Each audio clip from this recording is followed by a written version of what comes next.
Good afternoon. I'm Anuj Mehrotra. I'm the Dean of the George Washington University School of Business, and I'm delighted to welcome you today to this episode of George Talks Business.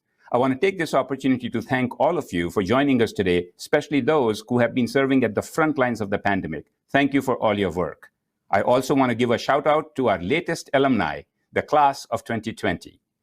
Today, in this episode our guest today is Mr. Steve Yalof, who is the president and COO of the Tanger Factory Outlet Centers and our GWSB alum. Welcome to the show. Thank you very much. I'm very happy to be here. Wonderful. Steve, you have had a long career in retail real estate, including your time with Gap and with Ralph Lauren. Take us to the beginning on how you started in this business and what was attractive about this to start in this business. Well, I have to say, Dean, it really all started at George Washington University.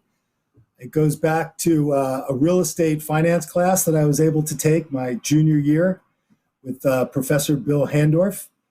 And I remember in the class, one of the required pieces of equipment was the HP12C calculator. And when we showed up day one, he taught us how to calculate a mortgage. And something about that clicked with me. We learned present values. We learned how to do discounted cash flow analysis. And it turned out to be one of the most interesting classes that I took in my career at GW, I must say. Shout out to the astronomy class that I took with Professor Hunt. But I enjoyed the finance class and the real estate concentration that I had, and that led me to looking for jobs when I graduated in the real estate business. Great. So, Steve, I hope Professor Handorf and Professor Hunt are watching this, but let me ask you a different question. I know you have been associated with the outlet malls. Now, I'm not much of a shopper, but my wife is. So tell us a little bit about the differences between outlet malls and the other more expensive malls, and how can I get my wife to actually migrate from those expensive places to the outlet malls? So give us some selling points about outlet malls. Well, first of all, you'll be happy to know that we have an outlet mall at National Harbor, so it's only a few short miles away from campus. But so an outlet mall, and the outlet mall industry probably started somewhere in the early 1980s, and the original origin of the outlet mall was a place for manufacturers who were typically selling through department stores to sell direct to the consumer. And they were selling the products that were factory seconds, that were shop returns, and they needed a place to clear the merchandise. There weren't as many channels of secondary distribution as exist today. So the outlet mall was birthed. And as it evolved, it became a very important channel of distribution for a lot of manufacturers and a lot of vertical retailers as well. The shopper gets to buy their favorite brand in a lifestyle setting, and I'll talk about a lifestyle setting in a second, but at everyday discounted prices. So if you're a brand fan of Ralph Lauren, of the Gap, of Nike, you get to go into an environment that's exclusive to that brand, that has their whole lifestyle assortment of apparel, hard goods, whatever merchandise, and you can buy that product every day at discounted prices. So, Steve, that's great. And let me take a step back. And now, I know with COVID-19 on our minds, a lot of things have changed. And I want to get there, and I want to get your thoughts on what kind of changes you are observing and seeing, and perhaps even talk a little bit about what might be the future of real estate, especially the outlet malls and the malls in general. But let's take a step back before that, and maybe pre-COVID, if you could tell us the state of the real estate in retail real estate pre-COVID-19, and particularly because even at that time, people were talking about the Amazon effect, and people were talking about how the retail is changing to online, etc. So tell us about what was then. What have you observed since COVID-19 hit us? And perhaps after that, we'll talk a little bit about where you see the retail industry going. Sure. Well, the online business starts a lot sooner than just the past 10 years with Amazon.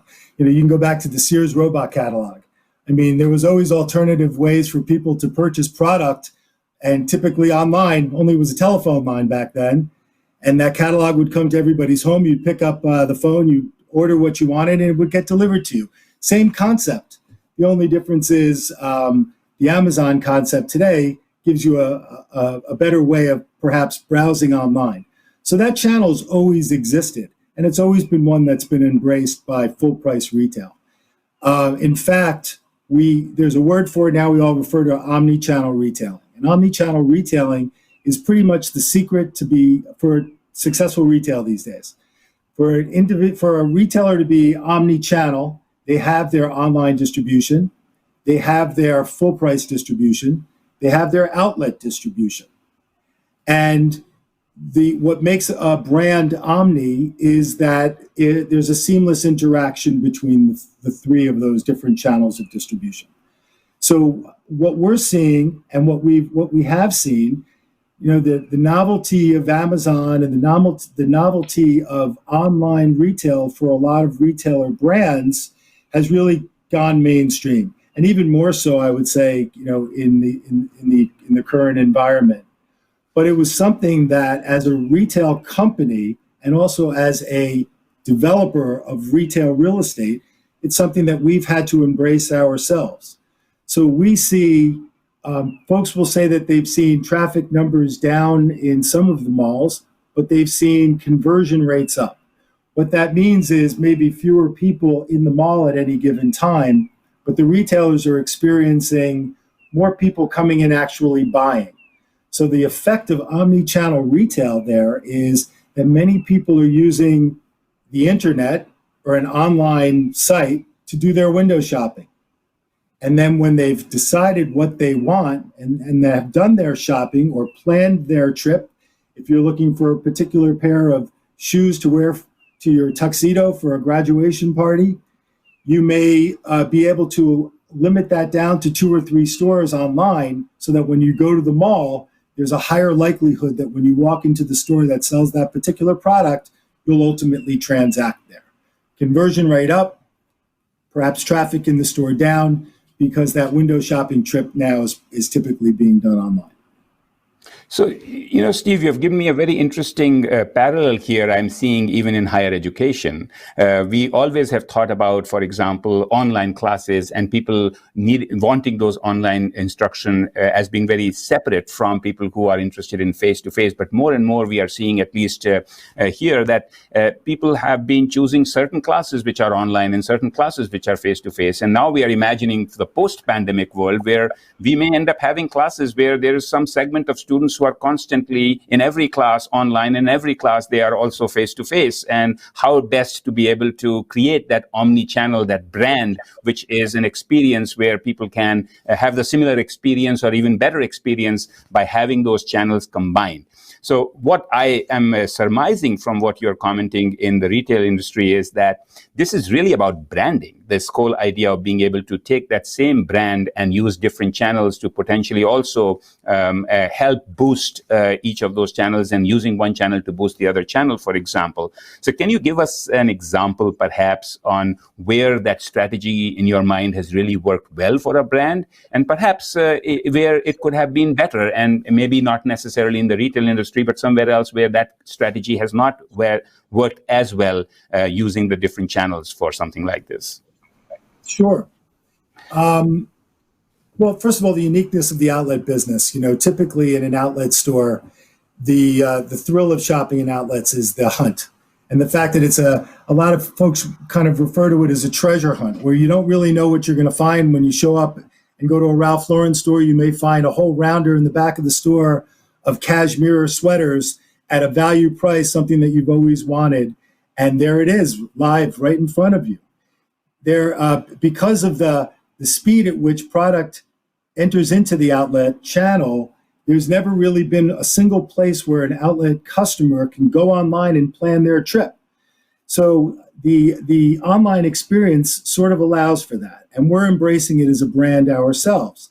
We've got a website which not only allows you to go on and see what stores are in any particular shopping center. We have an interactive map so that you can actually plan your trip. So when you get to the shopping center, you know exactly what stores that you're going to go to. But we also have our individual retailers will choose some of the products that they're selling in that store and use our web to advertise that product directly to the customers. So at least when that customer engages with our website, they know that the particular product that they're looking for that they can find in store. And although the treasure hunt's an important part to a lot of people, getting the product that you really are setting out to go and get and actually executing getting that particular product is important to a lot of people too. So we like to be all things to all people if we can be. That's a great point. So let me ask you, perhaps if you could see 3 to 5 years from now, and sometimes that can be a hit or a miss, but there are so many industries which are reacting to what is going on with COVID-19 right now and how the pandemic has impacted all our lives. In your business, where do you see the short-term impacts and what kind of changes can you anticipate in the long term? Sure. Especially in terms of how things might shift from one channel to the other, or how these channels might interact, for example, for different brands. Well, one of the big shifts that we're seeing right now, and we've got 40 shopping centers, and over half of them are open in the geographies where the mandates and non-essential shopping is lifted. Also, I'll remind you that our shopping centers never closed. So in pretty much all of our shopping centers, we have merchandise that's deemed essential merchandise.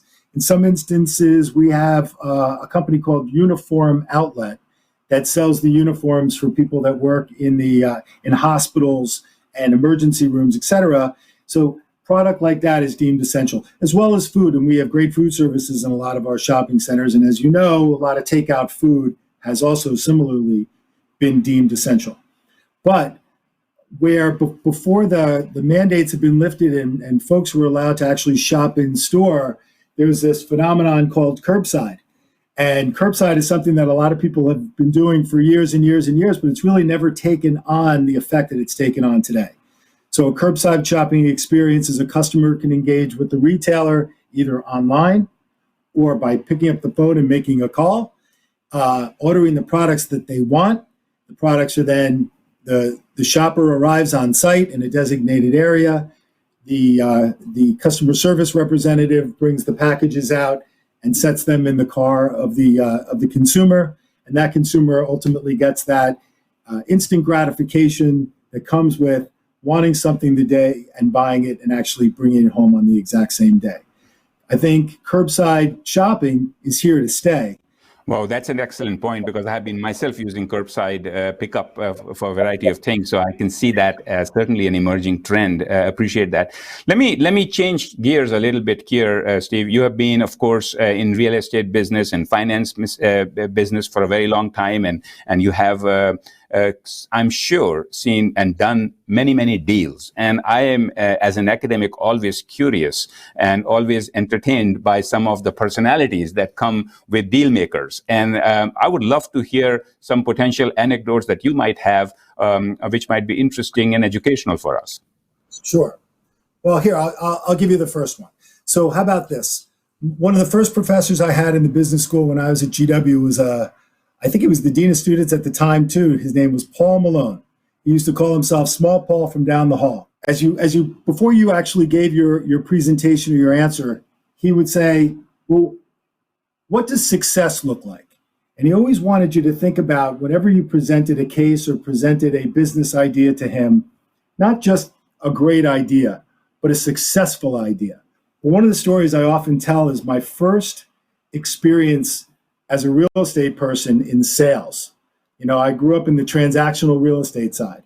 So I remember my first job, I was working for an outlet center company called New Plan Realty Trust, and I was the leasing person, and I was given a book about this thick, and in that book it contained all of the retailers in the outlet space, and it was listed alphabetically. Now, I had been hired for this job. I was probably there for a week. And I said to my boss, who had the job before me? And she explained some guy was there for 3 months, but it really wasn't for him. And before him, a guy was there for about 7 months, and it wasn't for him either. Mm-hmm. So I was thinking to myself, as I held this big book in my hand, well, the guy who was there for 3 months probably got from A to about C or D. And the guy that was there for 7 months maybe made it to G or H. So I figured I'd take the book, I'd flip it upside down, I'd start with Z and work my way backwards, because whoever calls Z Those guys never get any phone calls. My last name starts with the letter Y. You would be shocked at how few telemarketing calls I get because I'm the last guy in the alphabet. So it was very interesting. I started calling from Z, working my way backwards. And it was a great conversation starter because I would call the person and I say, I bet you nobody called you today. He goes, you know something? You're right. This is the first call I've gotten. So I finally got to W, West Point Stevens. It was an old linens manufacturer. And that was the first deal that I did in the outlet space was West Point Stevens because I used my methodology of starting with Z and going backwards to W. But how it relates to Small Paul from down the hall and his mantra of what does success look like. I remember as a cold call canvasser, you would start, you'd make a phone call, you would say, hey, I'm pitching outlet centers. And the first guy would say, thanks for calling and hang up. And then the second guy would hang up. But if you think about what does success look like, how many people did I really expect to answer my phone call or take my call or call me back? And I figured maybe 1 in 10 is a pretty good success rate. And then I was thinking to myself, well, how many of those will actually turn into a deal? And I was thinking, well, if 1 of the 10 people that actually called me back, I could convert into a deal, I thought that that's what success looked like. So rather than be the guy who sat back and got depressed because somebody hung up on me, I was psyched. It was number 99. I was due for a deal. That's how I define success. And I have Professor Paul Malone to thank for that attitude and that strategy.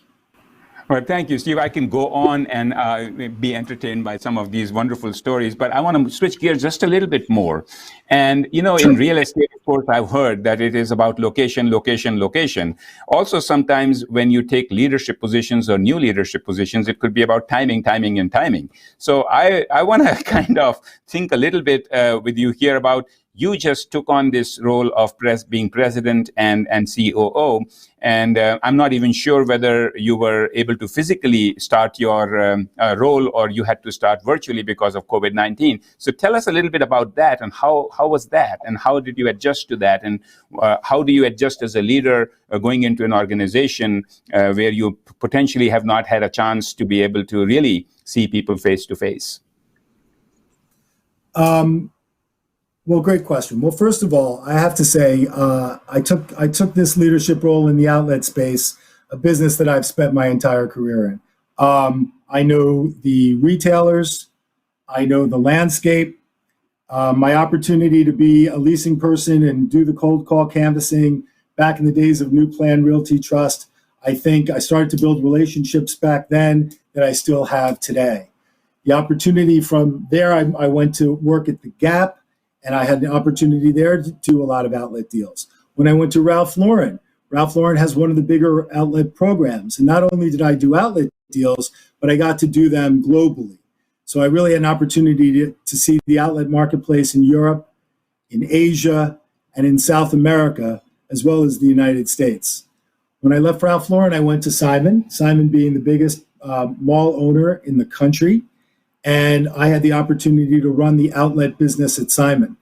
80 malls, biggest outlet mall platform in the country. And during that time, the opportunity to be the president and COO of Tanger, which ultimately Mr. Tanger, who's been the president, who's been the CEO for over 25 years, is going to step down at the end of the year, and I'll be taking over the role of CEO of Tanger on January 1st. So it's something that it's a brand new job for me. It's something that I've always wanted to, that I've always aspired to be the CEO of a publicly traded company, and I think it's my time. I think I'm ready. It's a channel that I know I've been in, like I said, for 30 years. I believe in it. I think it's here to stay. And if you think about the fundamentals of the outlet business, particularly in today's world and in the things that we're experiencing today, they're predominantly an open air environment. They have a great customer experience. They're in geographies that aren't so, that are a little bit more remote. There's always ample parking. There's always great malls and great, beautiful decor, places for people to sit, places for people to enjoy being outdoors, and then obviously the great shopping. Well, I think we should congratulate you for this position. Your passion for this industry is clearly very evident in this conversation today. But let me say that taking on this leadership role, especially leadership, can be complicated for in a new environment, regardless. Especially in a time of a crisis, you must have had to take certain steps which are, almost immediate, without necessarily, even though you have been in the industry and this is something you breathe every day, it's still a new organization. And so some of those changes, how do you get people together, and how do you end up creating that kind of collective responsibility for moving forward as a leader in times of crisis? What are some of the characteristics that you think were very important and handy for you to start this role? Well, first of all, I was born with a tremendous amount of optimism. So I've always had it, and I will hopefully always will have an attitude of can do, and no is not an option, and failure is not an option. And I'm constantly thinking of new ways to innovate. I listen to my customers, I listen to my friends, I listen to my family. Any good idea that anybody's willing to share with me is probably worth giving a try. So I like to be at the head of innovation. I think when we realized that people could not walk into a store, that we decided that we were going to make curbside extremely available. We realized when people were going to start shopping online, that we too want to have an online presence and make sure that we can have a seamless experience between the online experience and the in-store experience that we offer in our shopping centers. As for coming to work the first day, the company's based in Greensboro, North Carolina. And I'm sitting here in my house in Westchester in the guitar room. And this has become my office for the last 2 months. I have to say, and I have to give credit to the Tanger organization, it's got an amazing culture. And you can feel that culture. You don't even have to be in the building to feel the culture. I've experienced through Zoom calls and Microsoft Team meetings, and even using your cell phone to FaceTime. I don't like to talk on the phone anymore. I like to video chat. And I think the video chats have been just a wonderful way to get to know the people that I'm going to be working with. But it's also a way to sort of feel the energy of the people in the room. As I train younger people who come to work for me or have come to work for me over time, and the advent of email and text messaging had come on stream. And that was something that didn't exist 30 years ago when we were doing real estate deals. I was always surprised that people were okay negotiating deals back and forth by email and back and forth by text, because I always felt that personal interaction was something that was so important. It was the things that weren't said in between the pauses. Maybe it was the body language, a smile, something that tipped you off that you actually had a relationship with the person that you were doing business with. And I've often encouraged, even during the days of email and even during the days of text messaging, to get in front of your customers, get to know the people that you're doing business with.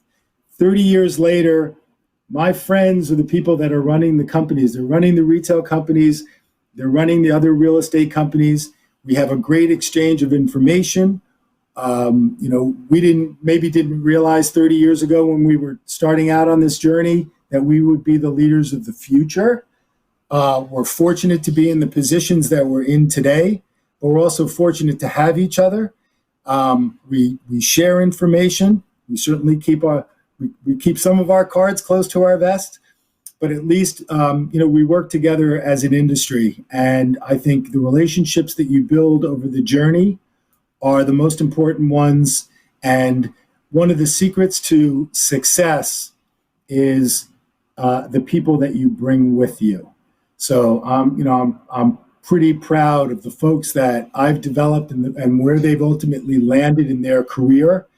I'm thrilled with the relationships that I met. I go back to Steve Tanger. I've been friends with Mr. Tanger for almost 27 years. And we've known each other for that long period of time. In fact, we joked the other day that I had said to him one day we would work together, and I'm kind of thrilled that we are. I've been fortunate to have a number of mentors in my career that I've worked with that have taught me. Hopefully, I've been able to be a mentor to those folks the way they've been a mentor to me.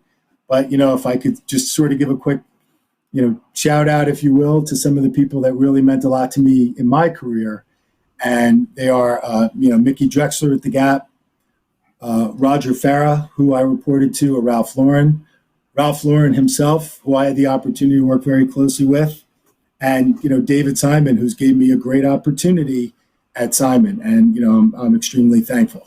So I'm looking forward to working with Steve now, and I'm looking forward to learning from him as well. Well, that's great to hear, Steve. I know you talked about your can-do attitude and always keeping that in mind. That was also one of the things as I came to GW 2 years ago, approximately. I felt it in our students. So this must be in our DNA of GW, that's passed along from one generation of students to the next, hopefully.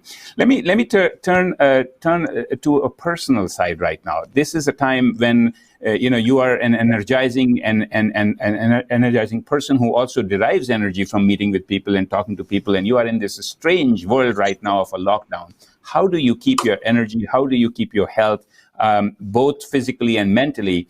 And I think a lot of people are in the same boat, and they would love to hear on how some of our leadership in the community is adjusting to this. It's a great question. Well, first of all, I get a lot of energy from information. So I am an avid reader. I read, and I out of the corner of my eye, I'm also watching MSNBC. But I like to read everything that's going on in the industry. I like to know things that are going on. I try to stay very current. In fact, the other day I was on a Cosmopolitan magazine webinar. I may have been the only person over the age of 50. I may have been the only male person over the age of 50 on that Cosmopolitan webinar, but I did enjoy it. And they have a readership of 80 million people. That 80 million people that they're reaching are between the ages of 17 and 28 years old, and that's a customer that I really think is important for us as owners of shopping centers, owners of outlet centers, owners of brands to engage with. So it was important to be on that webinar and just learn a little bit more about how they think. I have young kids. My kids are young kids. My kids are 23 and 25, and I get a lot of energy from them. I listen to them, and I understand what makes them tick. Which reminds me of TikTok. TikTok seems to be the new Snapchat, the new way that kids are communicating with each other. And I heard on the Cosmopolitan webinar that people spend an hour on Snapchat, on TikTok a day. I couldn't believe it until I started to spend an hour on TikTok every day. And, don't look too far. You will not see my footwork tutorial. I had to pull that down. But I just think that there's a lot of modern ways to communicate. And when I learn, something different, that energizes me and I get excited. You asked how I would stay in shape or keep that energy. I did buy a Peloton. And when I can fight my kids and my wife to get on it, but when I can find time, I find that a real exciting, a real innovative way to work out. That's great, Steve. So you mentioned earlier, and I'm going to ask one or two more questions of you. You mentioned earlier about you return to the campus often to be able to mentor students and talk to the classes. You clearly have been in your conversation coming up with examples of even professors Hendorf and Hunt and others. So you have a very high value for higher education, I'm assuming. So tell us a little bit about what draws you back, and what is it that you enjoy about coming back to the campus or in other ways being involved in giving back to the school? I did it when I did it the first or second time. I was invited by the son of a friend of mine who was the president of the real estate club at the time, Brandon Romanoff, and the vice president was a kid named Danny Mankowski, and Danny Mankowski became my intern at Ralph Lauren.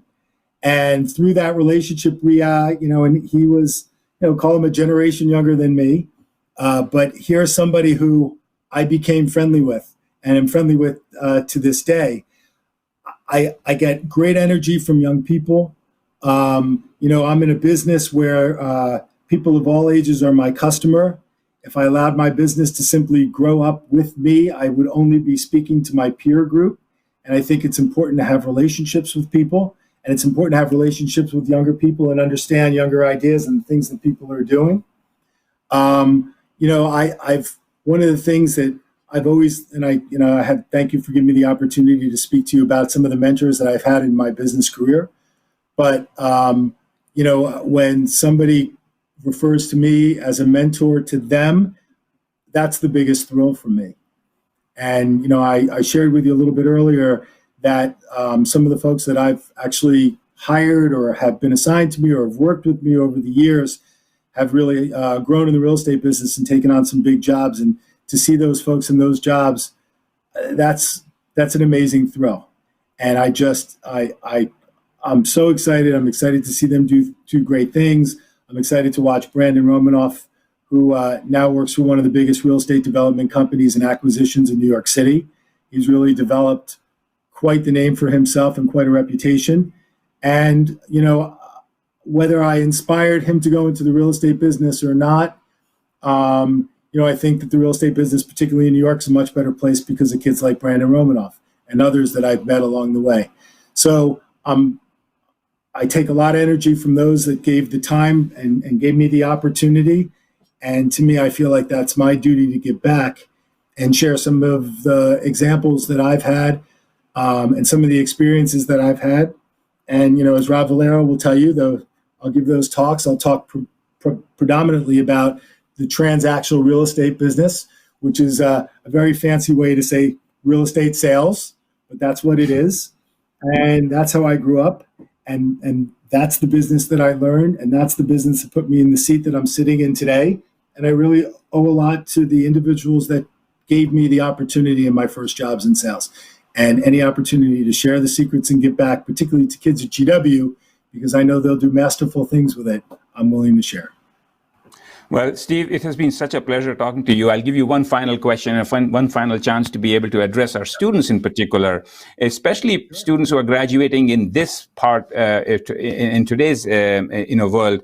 Any advice, any kind of final words of wisdom with your experience, if you can leave us with that, we'll appreciate that very much. Okay. Well, look, let's go back to 2008. In 2008, when the world saw the financial crisis happened, I was fortunate. I was working at Ralph Lauren at the time, and I was running a global real estate department.